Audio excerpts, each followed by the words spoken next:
À l'université, professeur Joseph Kizerbo, le 28 janvier dernier, passation de charge à la tête de l'institution, le professeur Antoine Béré a été installé en remplacement du professeur Jean-François Silias Kobiané, un moment symbolique qui a réuni le monde universitaire au sein de la première université publique du Burkina.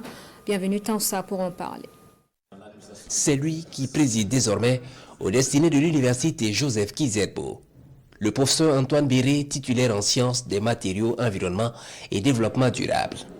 Actuel responsable du laboratoire de physique et de chimie de l'environnement, le professeur Antoine Béré remplace le professeur Jean-François Kobiané qui a dirigé l'université Joseph Kizerbo pendant plus de 3 ans. C'est des responsabilités, mais c'est aussi de la confiance. Et comme on l'a dit, ceux qui t'ont fait confiance, et tu devrais te donner le meilleur de toi-même pour pouvoir réussir. Donc je sais que c'est une charge, mais je fais confiance justement à ceux qui m'ont nommé et en sollicitant l'accompagnement de tous, nous devrons pouvoir y arriver.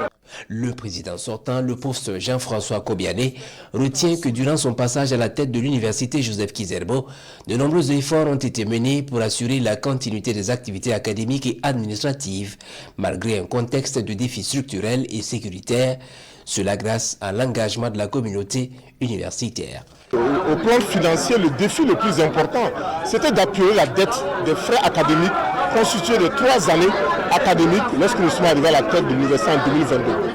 C'est plus de 2 milliards de francs de CFA que nous sommes arrivés à payer. On était à 39% de taux de normalisation au 30 septembre 2023 et au 30 septembre dernier, on était à 80%. Donc, il y a un travail énorme qui a été fait et c'est l'occasion pour moi encore de témoigner ma reconnaissance à l'ensemble de la communauté universitaire. Le nouveau président Antoine Béré entend poursuivre les chantiers de son prédécesseur tout en comptant sur l'implication active de l'ensemble de ses collaborateurs.